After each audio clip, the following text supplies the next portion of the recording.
Hello, everyone. Thank you for clicking on the link. If you've clicked on the link and you're not here by some accident, you're here on purpose, well, then you know this is going to be a 4-part series, and it is an introduction into the church, introduction into a Bible study, and hopefully answer some questions for you that might have been around the church or church people for a while, or this might all be brand new to you. But I felt it was an opportunity with technology that we have to put together. The goal is 4 parts, so 4 different videos. The first one of which you're watching right now. The plan is to have 4 of them. So I hope I see you throughout all 4, about 20 minutes. This one's going to be a little bit longer, I imagine, on that 20-minute mark because our introductions. But in the next following 3, we'll just kind of get right into where we left off. And full disclosure, I don't expect you to walk away. If you watched every second of all 4 of these videos, I don't think you will walk away and have no questions. In fact, I would hope you have many questions. My personal belief that questions are a great thing. I think that in this Christian walk, as you are beginning to make those steps, questions are imperative. They're not something to be shied away from or certainly to be ashamed of. Questions are good. Questions help you grow, and it also helps the person who is answering those questions grow as well. As long as, and I also give you this assurance, those answers are found in exactly what we're going to talk about tonight, the Bible. And that is what I'm going to endeavor to do. And I hope you stick with me. And if you have questions that are just burning, and I didn't even get close to answering them, we'll put them in the comments. Dialogue is something that I love, and it's something that this church that is putting together these videos is founded upon. There's certainly a environment here of rubbing iron and getting sharper in the process, and enjoying each other's company and questions, and certainly taking this journey arm in arm, shoulder to shoulder. So this is the first video. And I'm going to speak to you as if I would speak to anybody that came to me and asked the questions, hey, tell me what being a Christian is all about.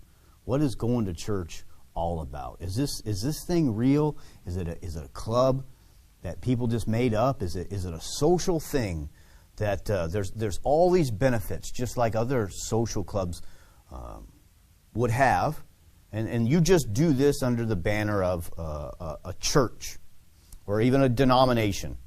And I'm not shooting from the hip here. So something happened to me this morning, and I started a Bible study with a close friend. And so the way I'm going to share this to you, and the angle I'm going to share these things with you, is the second time around, because I shared with him this morning, and I'm going to talk to you like I talked to him, just as a friend, and not as any type of authority other than I've asked many questions, and I'm confident that God has found a way through His people, through His ministry, and through His Word to give me answers that have complemented His Spirit within me. That said, that there's something there. I'm going to share them with you. So the first thing is, why? Why church? Why are we doing this thing? Why are you here? Why did you click on this video? Now, even if you clicked on this video out of you want to make fun of it, or you want to hear a bunch of stuff that you've already in your mind decided that you're gonna try to pick apart or find fault in, well, that's a great basis for us to start. My point in saying that is to find fault in anything, to say anything is either right or wrong, you have to believe in those two things. You have to acknowledge there is a right and transversely there is a wrong. And I think this witnesses with every human being who has walked the earth, who asked those questions. Is there a right way to live? Is there really such a thing as good and evil? Or is this just something that people made up? Now, this is going to be somewhat of a Bible study, so we're going to start at the very beginning of the Bible. And I'll read those words to you, which I imagine whether you've been around church your whole life or never really been in a church, these words you've heard. You've heard them. And this is the way the Bible starts to his people. This is what God decided that we should hear first. And it just simply says, in the beginning, and you can read it up here, in the beginning God created the heaven and the earth. And the earth was without form, and it was void. And darkness was upon the face of the deep.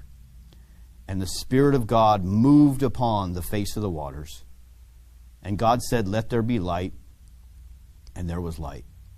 It goes on to describe God creating the earth. But not just the earth. Everything that we see. And those verses are so simple. So simple that I think they are a distraction to some. Because some would say, look at the cosmos. Look at even our solar system that might be one of billions. And the amount of time that it would take to even have the erosion that we witness in our small sample of time. And to just sum all that up is in the beginning God created the heavens and the earth. But there's really no more faith required in believing that verse is any other answer to this question, that where did we come from?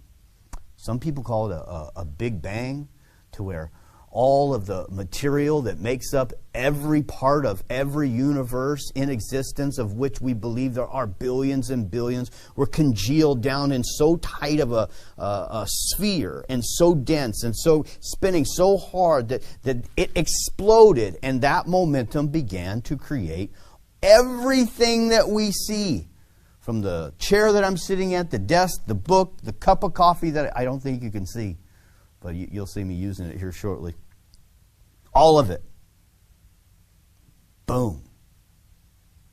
I don't see a huge difference there. I don't see a difference between saying all that and saying it was created. Because even in this Big Bang idea, there was nothing, then there was everything.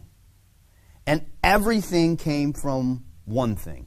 And in the beginning of God creating it, said, let there be light. Now, if you have any scientific background or any exposure to just the things that surround us, you will see that there are things, everything indeed, that are governed by laws. That we live in an orderly universe. I am depending on the law of gravity right now to keep me in this seat, to keep this table here from floating away. And it's not as if this table or chair even have a choice. It is a law that it doesn't say in the morning, I'm going to obey gravity today. It is something that has ordered our entire universe. And so we can infer that whatever created, all of these things that we see, they're laws. There's order. There's things that us as inquisitive creations can look at and say there is a method here. And indeed, the more you will dig, you will find this to be true. You will find that there is an order to everything. There is a law to everything. From how many electrons can bond to a certain atom to create an element, and that element creates and everything. All of these things are governed by these principles and laws. We've named other things, the community of nature, the animal kingdom. We've put our labels on these things that govern the existence of these animals and what they do. And we have described their actions as governed by a particular law, survival of the fittest. There's things like herd mentality, all these things that we say there is a greater governing force that makes all these things happen. And that's ingrained to us. We're meant to find these things out. It's really what has separated humans as part of this creation. And the reason you clicked on this video, somewhere in you want to know, is this real? Is there some governing power, principle, creation, that's making all this happen? Later on in the Bible, as we progress into God's creation, whether you attribute it to God, whether you attribute it to a big bang, whether you attribute it to a salamander growing feet, you have to admit that somewhere along the way, human beings, as part of this creation, have separated ourselves so completely that we cannot find like us anywhere else in creation. Not only this world, but anywhere. We cannot find it. And it's not just that we make iPads and phones and, send rockets to the moon. That's really not it. What really is it is that we have a concept of there is a right way to live and there is a wrong way to live. And all the actions governed by that law within us have driven us to these discoveries.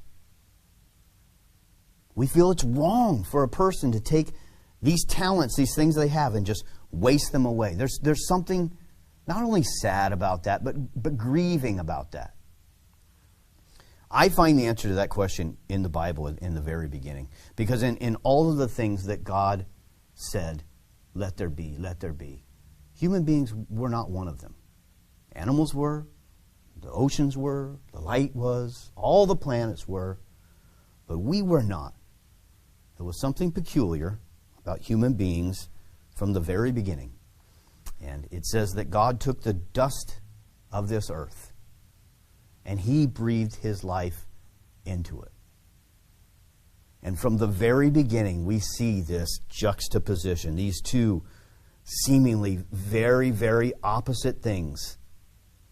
Earth, dirt, dust. Governed by all the principles that we see around us, right? All those things. Well, there's no difference at all in half of this thing. But the other half, it seems so unsearchable. It seems so mysterious. It is a spiritual thing.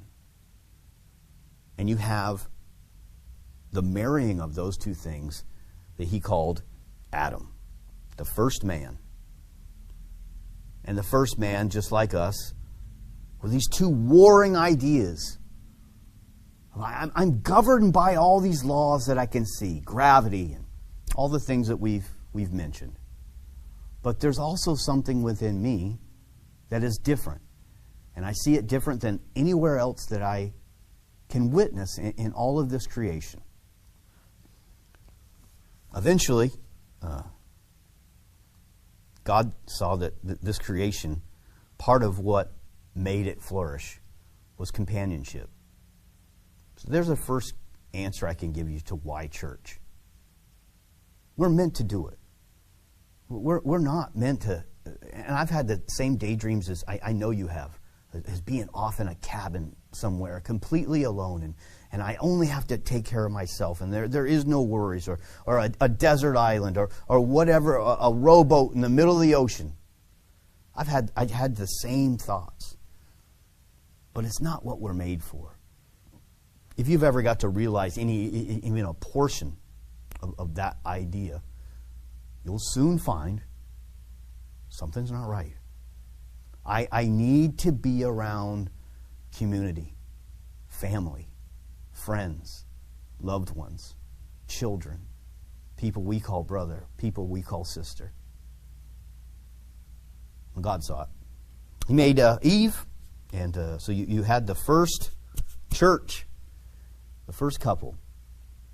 They could conversate, and they could be together and being a part of a church as you might be thinking about being a part of our church, I can tell you there's something very right about it. It is meant to be from the beginning. We need one another. I can't tell you how many times just being around these people in this building has been such a medicine to me. Hard to put into words. Just being around them. Not that they're always going to say the right thing, do the right thing. I mean, sometimes, man, I'm the worst. What's wrong with that guy? But man, I count it such a blessing to be a part of a local church, and this church in particular. And if you're watching this video and you might be becoming a part of this church or thinking about being a part of this church, I can tell you, you will not regret it. You will not regret it. So God had His first church. He had His first Adam and Eve, and they were innocent, like children, just born. And everybody's been around kids. Beautiful. I mean, that is what makes them beautiful. The cheeks and the fat elbows, and that's great. But what really, I think, touches our heart about children is the innocence. And what really, I think, makes our blood boil when we see scenes of war and abuse and these things is stolen innocence. That echoes somewhere in our being, I think our original creation. I think it cries all the way to back there as the bemoaning of innocence lost. And we find that these created beings, these dust and spirit, they fell. There was a tree, and it was called the knowledge of good and evil. And Eve and Adam was right next to her, and they were tempted by a serpent, it says. Now, whether you take the Genesis story word for word, it's exactly this is something that exactly happened that way, or whether you take it as an allegory that would speak to thousands of generations for everyone that would pick up this book, that it would have a translation through not only language but time. That's up to you. But I know the message that he was getting across and is getting across to us is that there was a temptation, even in innocence, of something that already existed. Sin existed before Adam and Eve because the serpent was there. Satan was there. And he had already fallen. So here it was. Decision time. Just like you, just like me. Decision time. What do you do? And they made a wrong decision. I've been there. You've been there. They made the wrong decision. And they ate, and I've always found this very curious, and I think it's enlightening, and we're already winding up on this first lesson, maybe 5 more minutes. And I've always found this curious, is that when it talks about this fruit, the temptation that Satan said is that it'll make you like God. Now that's a temptation to us, right? And I don't think that any of us are immune to that temptation. It's not necessarily in the form of a tree with some fruit on it. But certainly money. Certainly money. This idea that you could amass enough of it to where you won't have consequences, to where you can tell people what to do, to where power flows from you because of money.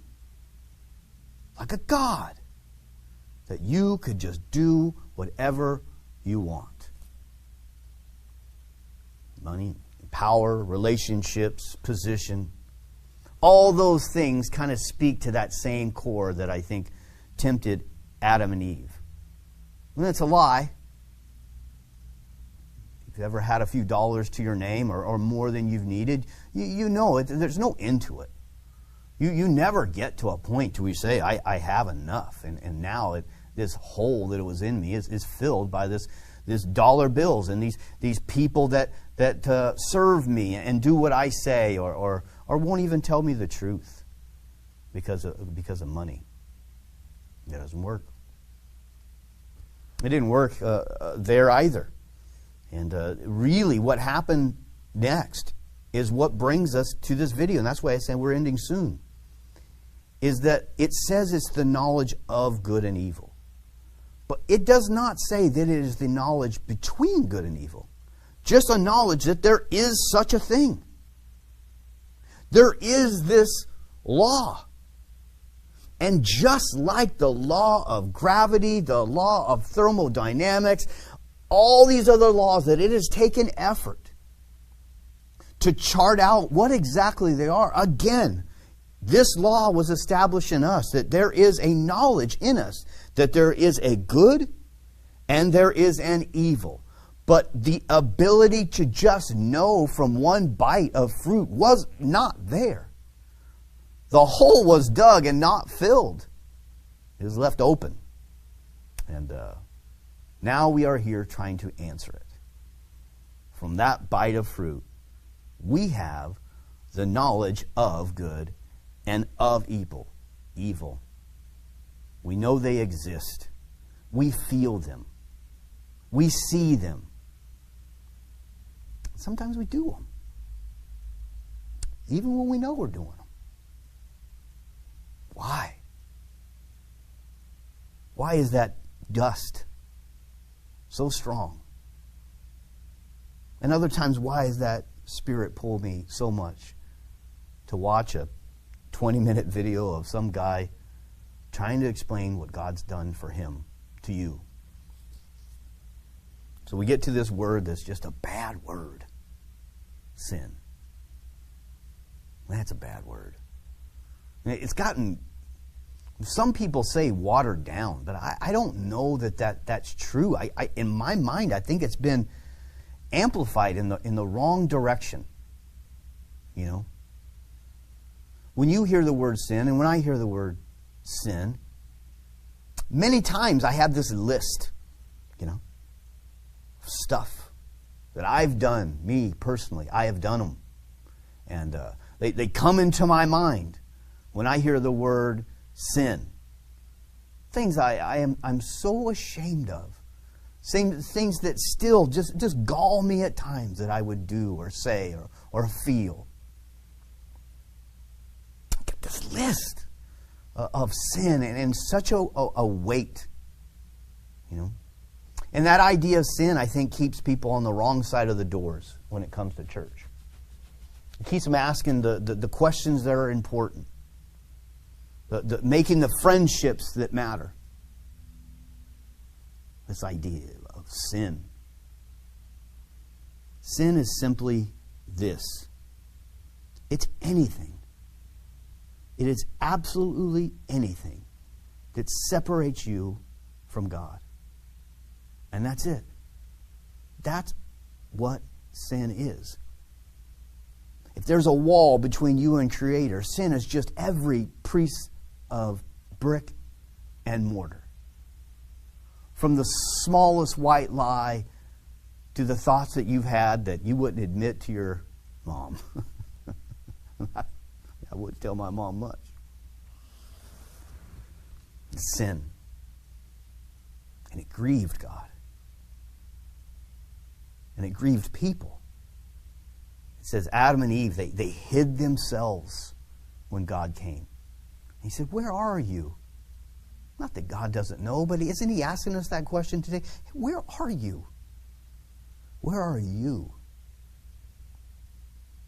And they were ashamed and they hid because of sin.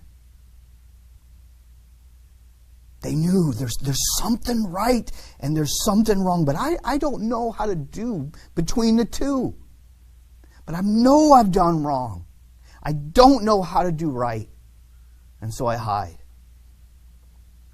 Now, one thing is true about sin that I will tell you. As much as it separates us from God, it demands. Sin demands. And it does not compromise nor negotiate on its terms. It's death. Sin demands death. And that part the serpent didn't lie about. He said, you won't surely die in this moment. But needless to say, sin brought death into the world. And I will talk with you more in the next few videos about that. Everything that we call the Old Testament is leading up to this one point in history. And then everything in the New Testament is reflecting back to this same narrow, small time period. Everything right there. And this time period was set off from this very beginning. Sin happened. And it demanded death. And in the foreshadowing of this Old Testament we're talking about, it was no different. It says that God made them skins of animal skins, for lack of a better word, leather, or however you would say it, whatever it would have been. But it was an animal skin. And up until this point, death just didn't happen. There was no death. But all of a sudden, we've got this thing that is separating God from His creation. And death was required. And by that, it says, by one man, death entered into the world. This animal was sacrificed to cover the sin, to cover the nakedness of Adam and Eve. And it set off all these other things we're going to talk about in these next 3 videos. That God was not willing to have that separation between Him and this unique creation called you and me. And I will end the first video with that and this. When I say the word unique, I don't mean the way we look. I don't mean our talents. I really don't mean any of that. What I mean is uniquely loved, uniquely created. And that means you in particular. If you are watching this video and you really do have questions, is there a right way to live? Is there a wrong way to live? Are these things true? I can tell you with assurance that is God working in you. You personally, right now, in this moment. He is trying to draw you nearer, nearer, nearer, and remove that wall between Himself and you. And all those things that I mentioned, your talents and all those great things, He's got a plan for them. I'd love to see them in action. If you're going to join this church, I promise you there's a place for you.